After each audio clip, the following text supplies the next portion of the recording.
आघाडीच्या अधिकृत उमेदवार प्राजक्ताताई यांच्या पत्रकार परिषदेला उपस्थित वंचित बहुजन आघाडीचे प्रदेश अध्यक्ष डॉक्टर निलेशजी विश्वकर्मा यांना मी विनंती करतो की त्यांनी पत्रकार परिषदेला संबोधित करावे.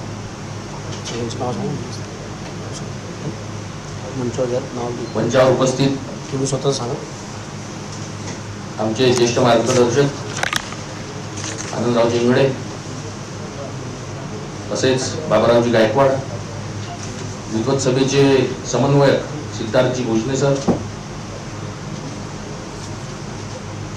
जिल्हा युवकचे जिल्हा महासचिव सागरजी भोवते, अमरावतीचे युवकचे शहराध्यक्ष सुरेशजी तायडे. धन्यवाद.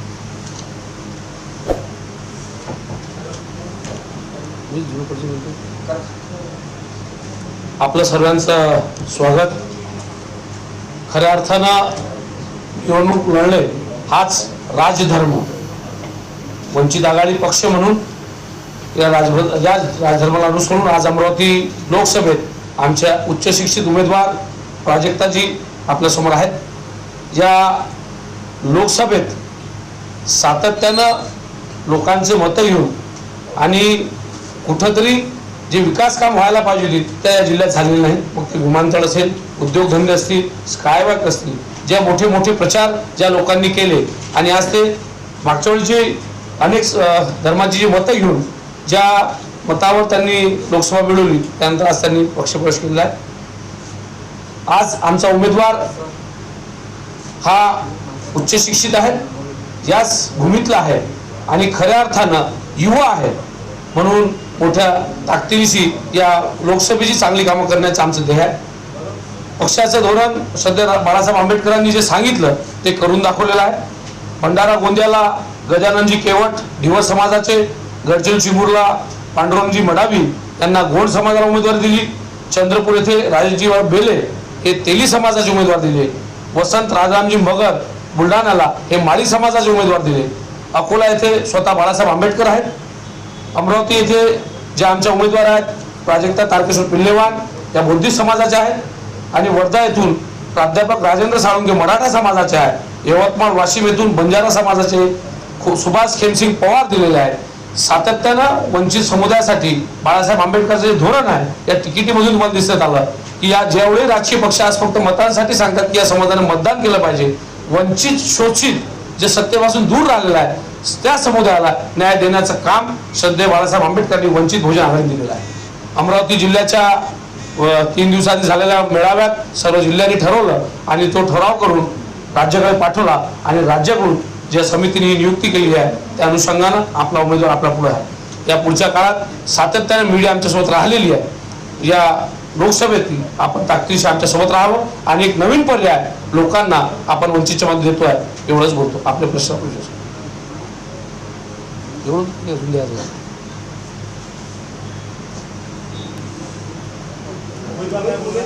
उमेदवारा संदर्भात माहिती द्या ना आम्हाला. कुठे राहणार आहे, काय तुम्हीच त्यांना देऊ. माझं नाव प्राजक्ता तारकेश्वर पिल्लेवान. मी रहिवासी इथलीच आहे.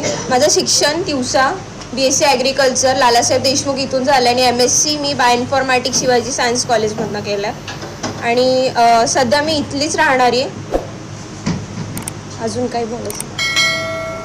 सामाजिक कार्यात कुठल्या राजकीय अधिकारी? माझे आजोबा नागपूर जिल्हा परिषदमध्ये शिक्षण बांधकाम सभापती असल्यामुळे माझ्या रक्तात त्या गोष्टी असल्यामुळे बॅकग्राऊंडमध्ये माझ्या त्या सगळ्या गोष्टी आहेत आणि त्यांनाच एक मार्गदर्शन त्यांच्याकडनंच घेऊन मी पुढे इथे काम करायचं ठरवलेलं आहे. त्यासाठी माझे प्रयत्न सुरूच आहेत. अमरावती लोकसभा माझं शिक्षण इथेच झालं असल्यामुळे मी इथून काम करायचं.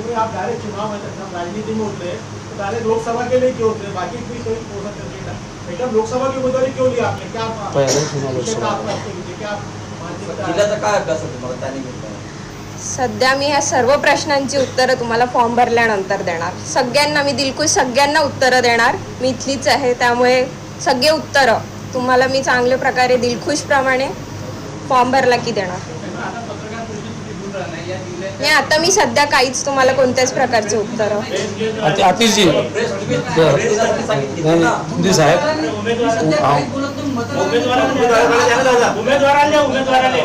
उमेदवाराकडे एक मिनिट प्रदेश अध्यक्ष मला तर भूमिका मांडू द्या. तुमची भूमिका मांडली तुम्ही. नाही भाऊ, आपण प्रेस घ्यायला आलो. काल तुमच्या सर्वांचे फोन होते की जिल्ह्याचा उमेदवार कोण आम्हाला माहीत नाही. मला सर्वांनी आपण फोन केले.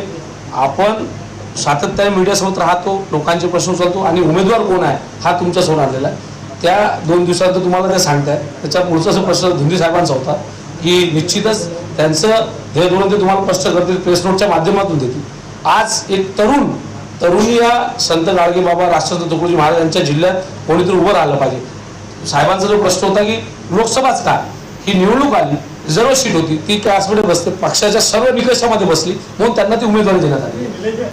सवाल ये नहीं है, सवाल ऐसा है ठीक है, वो निकष में बैठे वगैरह है, लेकिन निकष में और भी कोई लोग बैठे आपके पार्टी के, लेकिन उन्होंने जब उम्मीदवारी ली है तो कुछ सोच कर लिया हमारे एकदम लोकसभा का जो विषय है वो जिले का विषय है भाई. कोई ग्रामीण क्षेत्र का है, महानगर पालिका नगर पालिका का समझ में आता, वो क्या क्या सोचा, क्या थिंकिंग प्रोसेस थी.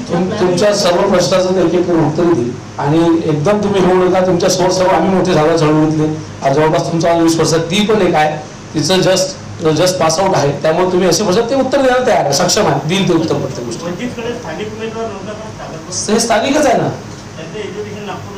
नाही, माझं सगळं शिक्षण इथे अमरावती. ती दुसरी माहिती पण सांगतो त्या किती वर्ष झालं आपण शिक्षण घेतोय? तुम्ही काय म्हणता, हा प्रश्न उत्तर आहे असं काही तुम्ही तसं आम्हाला उमेदवार आमचा उमेदवार पत्र पहिल्याच दिवशी संसदेत पाठवायचा आहे. आता जनता आंतरपक्ष उत्तर दिले नाही तर जनतेच्या तुमच्या प्रश्नाचे उत्तर 15 वर्षापासून भेटले जिल्ह्यात आपल्या उमेदवाराला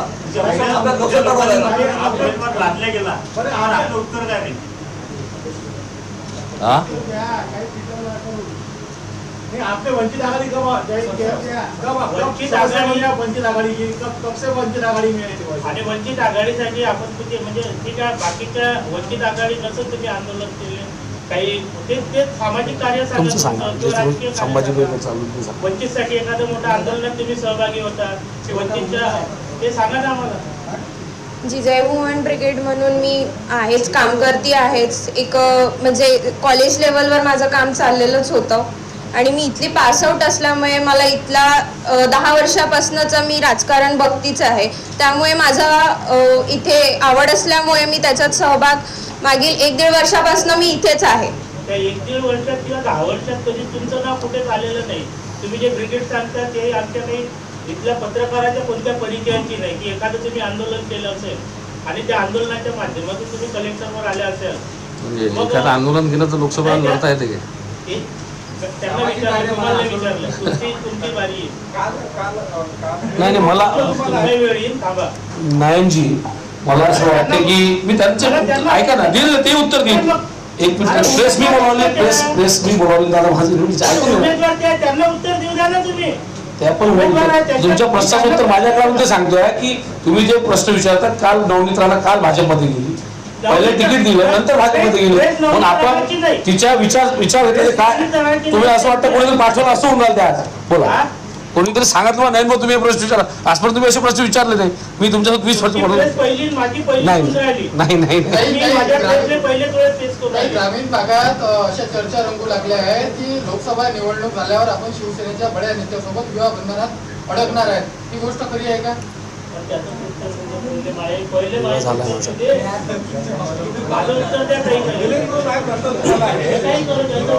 प्रश्न असा आहे की काल जेव्हा तिच्या उमेदवाराची उमेदवारी घोषित झाली तेव्हा अनेक वंचितचे जे कार्यकर्ते आहेत किंवा वंचितचे जे जिल्हाध्यक्ष आहेत शैलेश, त्यांनी आम्हाला विचारलं होतं की हा उमेदवार नेमका कोण आहे. म्हणजे वंचितच्या लोकांना तुम्ही विश्वासात घेऊन उमेदवार दिला नाही का? सर आपलं सहा मंगलमध्ये 4 दिवस आधी पक्षाची पूर्ण जिल्ह्याच्या कार्यकारिणीची मिटिंग झाली. त्यात नयनभाऊ पूर्ण मिटिंगला साक्षी होते. तिथं प्रत्येक तालुक्याची सर्व पदाधिकाऱ्यांना विचारण्यात आलं. सर्वांनी ठराव पास केला की पक्ष देईल तो निर्णय आम्हाला मान्य, पक्ष देईल तो उमेदवार आम्हाला मान्य. त्या सर्व पक्षाचे सन्माननीय पदाधिकारी जिल्हाध्यक्ष स्वतः हजर होते. जिल्हाध्यक्षाचे भाषण आहे त्यात रेकॉर्डेड आहे, सर्व लाईव्ह अवेलेबल आहे. माझ्या फेसबुक चॅनल पूर्ण लाईव्ह सभा आहे ती. ताई त्या दिवशी होत्या का सर्वे? हा, त्या दिवशी माझा प्रश्न असा आहे की जी. कसं असते पक्षाचा निर्णय सर्वश्रेष्ठ असते, पण तरी जो चळवळीतला कार्यकर्ता जो काम करून राहिला पक्षासाठी त्याला उमेदवारी दिल्या जाते प्राधान्यानं, असं एकंदरीत शिरस्ता आहे, राजकीय शिरस्ता.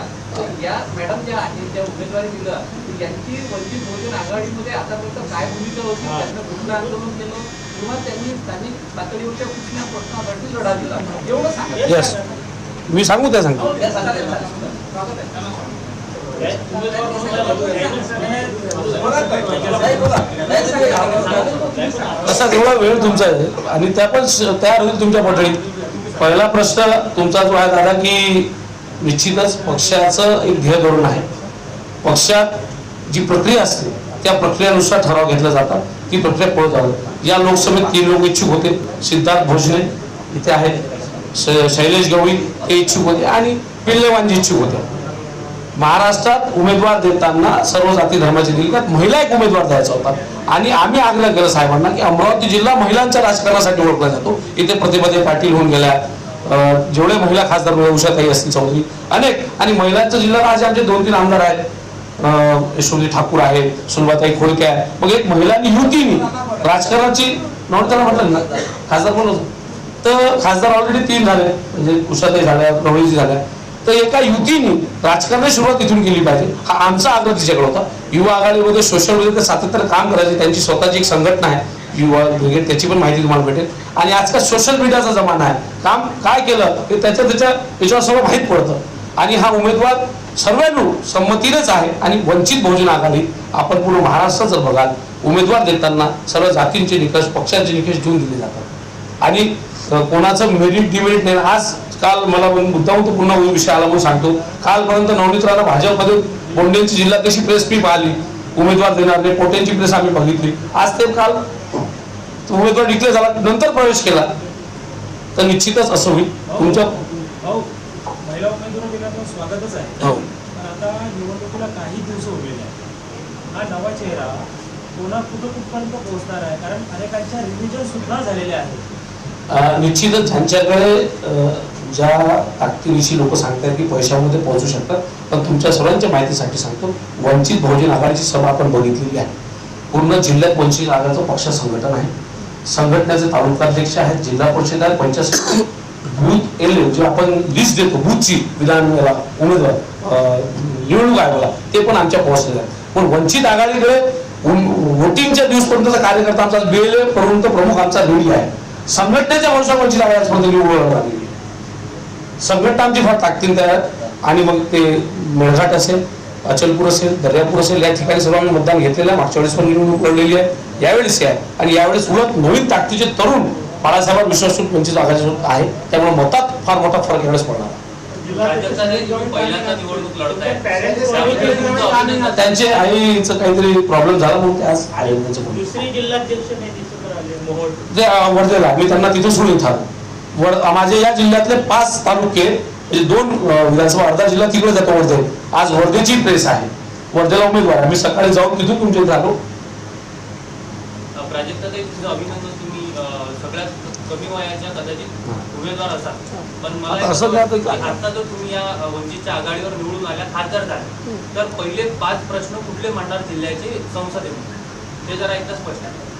पहिले 5 प्रश्न कुठले सोडवाल जिल्ह्यातले, जे तुमच्या दृष्टीने आवश्यक वाटतं? इतर पक्षांमध्ये आतापर्यंत एक युवा म्हणून 40% युवा मतदार आहेत इथे, पण आतापर्यंत कोणत्याही पक्षामध्ये एक युवा म्हणून कोणाला संधी दिलेली गेलेली नाहीये. तर माझा हाच प्रयत्न राहील. त्यांचा फक्त मतदानासाठीच वापर केला जातोय. अजून युवा म्हणून त्यांच्या मतदानासाठी कुठेच काही त्यांना कुठेच संधी दिली गेली नाही आजपर्यंत. आणि त्यामुळे माझा हाच आहे हेतू की बाळासाहेबांनी, सदैव बाळासाहेब आंबेडकरांनी जो माझ्यावर विश्वास दाखवला आणि मग त्यांच्या आशीर्वादानेच आणि त्यांच्या विश्वासावर मी खरं उतरण्याचं काम करेन. त्यांनी जे काही मला मार्गदर्शन केलेलं आहे त्याच्यावरच मी चालायचा प्रयत्न करेन. तुम्ही निवडून आल्या आणि तुम्ही खासदार झाल्या तर पहिले 5 अशा कुठल्या समस्या संसदेत जाऊन सोडवतात जिल्ह्याच्या समस्या. सगळ्यात पहिले तर बेरोजगारीसाठी काम करायला. मतदारसंघामध्ये काय बेरोजगारांसाठी केलं जाऊ शकते याची काय तुमचं आकलन आहे? पक्षाने जी काही युती तयार केली त्यांच्या विजन नुसारच आम्हाला चालायचं आहे.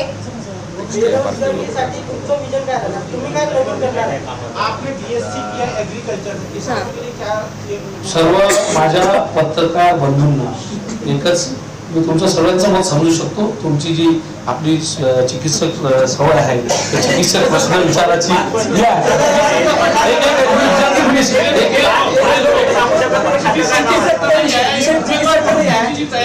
एक मिनिट मला हे सांगायचं आहे की काल सर्वांचे तुमचे फोन होते त्यानुसार असं नाही झालं पाहिजे किंवा निलेश उमेदवार नाही भेटला हे नाही. आज त्याची पहिली ओळख झाली आणि तुमच्यासारखे सहकारी त्या जिल्ह्याची सवय आलेली आहे. या जिल्ह्याचा मीडियावर स्ट्रॉंग आहे. त्यांनी प्रतिभाताई पाटील उभे केले. त्या जिल्ह्याच्या मीडियानी ज्या वेळेस ज्या महिलांना साथ दिली पाहिजे ज्या जिल्ह्याच्या मीडियाने साथ दिलेली आहे ही 9 तरुण तुमच्यासमोर तरुणी आहे. तिला विजन दे बिलकुल निश्चितच तुम्ही द्याल ते मार्गदर्शनच्या संवाद आहे ते चांगलंच काम करेल. ज्या काही तुमच्या लॅकून आजच्या त्या ज्या दिवशी फॉर्म ती भरेल त्या दिवशी तुमच्या प्रश्नाचे सर्व उत्तर ती स्वतः देईल. तुमच्यासह कोणीच राहणार नाही.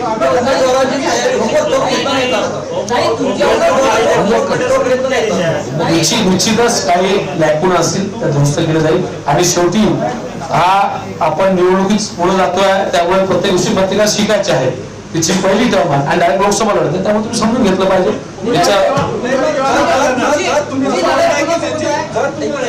हो ना सर त्याला